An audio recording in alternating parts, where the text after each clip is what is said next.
Hello everybody, my name is Meisterbloo and welcome to my next Q&A. I took some questions from the comments of my YouTube videos and decided going to answer them for you here. The first one comes from Spiral at YouTube saying, I was wondering who your favorite Sly Cooper villain is and who your favorite Sly Cooper gang member, not including the main three, are. And do you think that there's going to be a Sly 5? My favorite Sly villain? That's a tough one. There's a lot of really good Sly villains. I'm not gonna say any from Thieves in Time, because I don't think the villains in Thieves in Time were actually that particularly good. They were entertaining, obviously, but they weren't my favorite. It's either between, obviously Clockwork is up there, because not Clockla. Clockla is horrible. Clockwork is up there because, like, you only fight the guy once, but in that one game, he is the pinnacle enemy of that game, that so much so that it even continues on through the other games after you defeated him. He is that pinnacle of an enemy to the Cooper family, the Cooper clan and everything.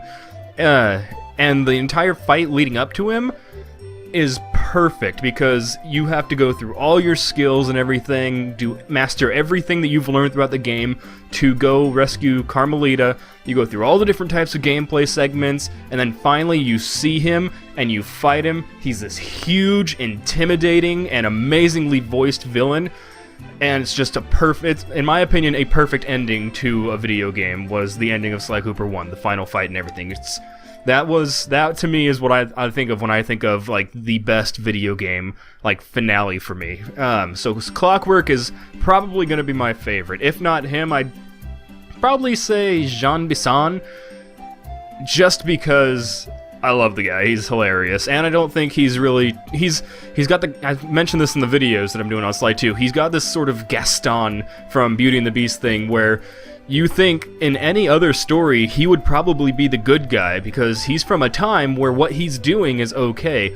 It's not okay by our standards, and I love characters like that. Characters that immediately you think, I dislike this guy because his standards are not up to my standards, or what he's doing is viewed as wrong in the time that I live in. But then when you think more deeply about it, like in Beauty and the Beast, yes, Gaston is horrible. He's the worst. But in his time period, what he does makes him a hero to the village. He hunts, he saves them, he rallies them against a beast and everything. He's a horrible womanizer and whatnot. That's horrible. Again, by our standards, he's a bad guy. And I feel the same exact way about Jean Bisson. He comes from a time where lumberjacks and everything were praised, and he's just no longer in that time period, but he still has that mindset, so he's more of a complex villain. So it's either Clockwork or Jean Bisson as favorite villain.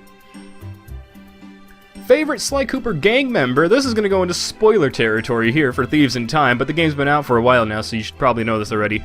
In Thieves in Time, they turn one of my favorite Sly gang members that's not the original three into a villain for no reason, out of nowhere. Very, very, very, very upsetting to me. That is, of course, Penelope. Penelope was my favorite of the trilogy, or the trilogy of the gang by the point of 3. But then they make her a villain in 4 and basically say, oh, she didn't really care about you, Bentley, and whatnot. It's like, no! In 3, the entire pirate section is pretty much mute now. It's pretty much just destroyed. You can't... I'm still upset about that. You can't make Penelope a villain. That came out of nowhere. It's just like in World of Warcraft when, yeah, Jaina Proudmoore's village got bombed by Garrosh, and now she instantly hates all orcs. It's like, that's not her character. It's completely out of character for her. So, apart from Penelope, who's no longer, I guess, a gang member for the Sly Gang, I don't know. Probably the Panda King. I like the Panda King a lot. I don't really have any reason why, I just like the Panda King. And as for whether or not I think there's going to be a Sly 5, I thought there was going to be, but then I looked some stuff up. I knew that they were probably not going to be releasing it anytime soon if they were going to make it, because the Sly movie is still, according to the official website, coming out early this year. I can't wait for that, that looks awesome. But then I looked at the wiki, and at the end of Thieves in Time, there's a secret scene that you can get by doing a lot of the stuff in the game that basically hints at another game, and I saw that scene, and I thought they were making another game.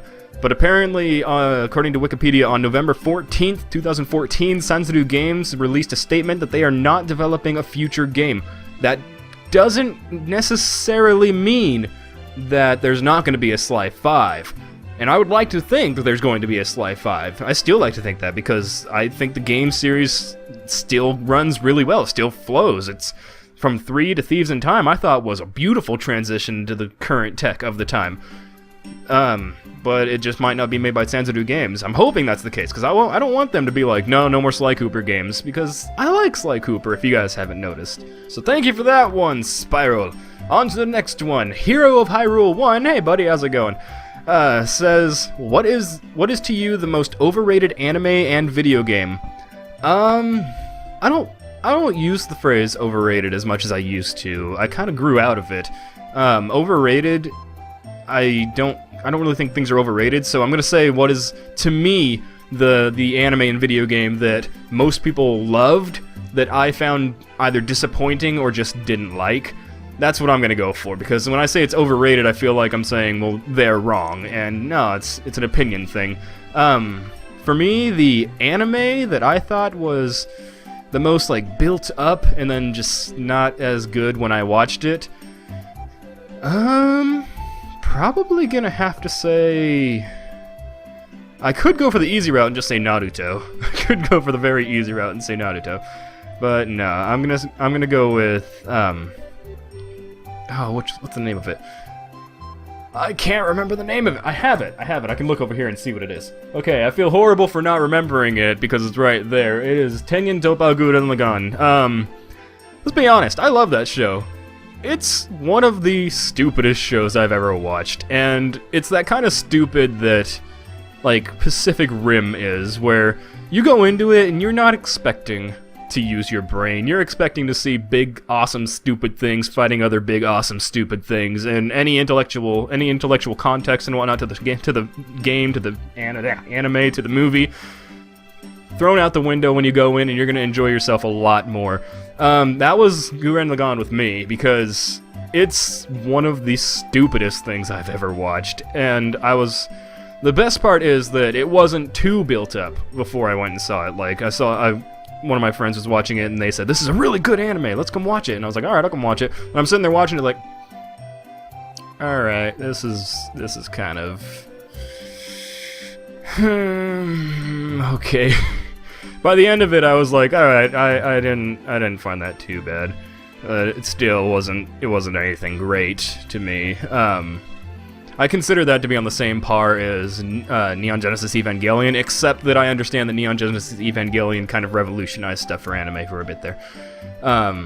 That's the only reason I would put Gurren Lagann higher on my list of things that I found disappointing, is just that.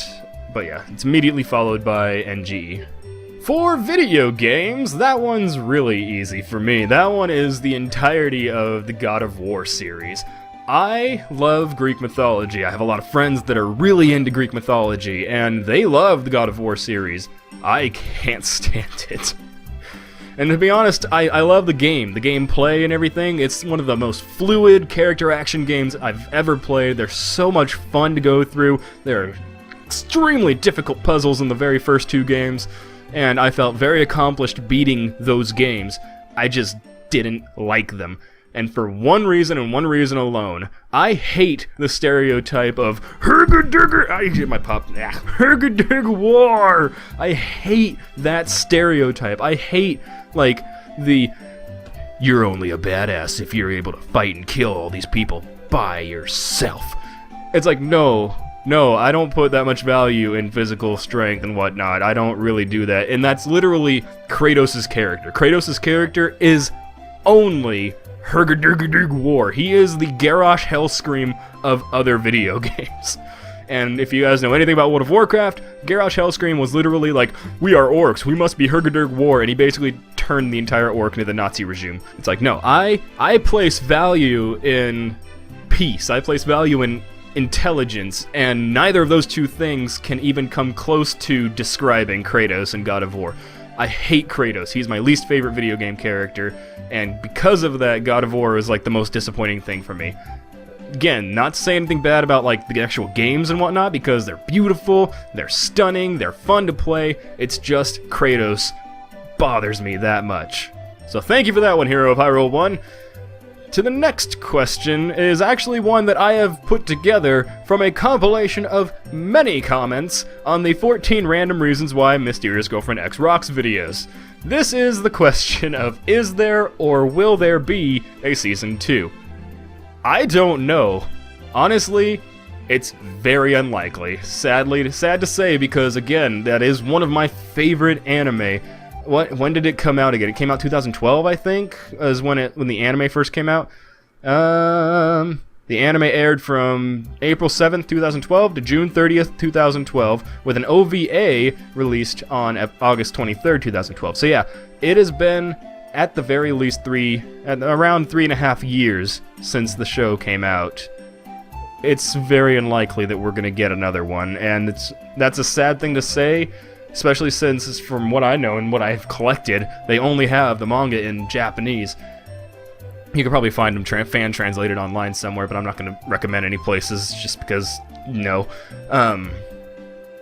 It's sad. I don't think there's going to be a Season 2. I think if they were going to do a Season 2, they would have already done it, because by now the show's kind of like, it's hushed a little bit. It's what happens when you do shows. It's what happened with Spice and Wolf. Spice and Wolf still to this day, needs a 3rd season. And when did that 2nd season come out?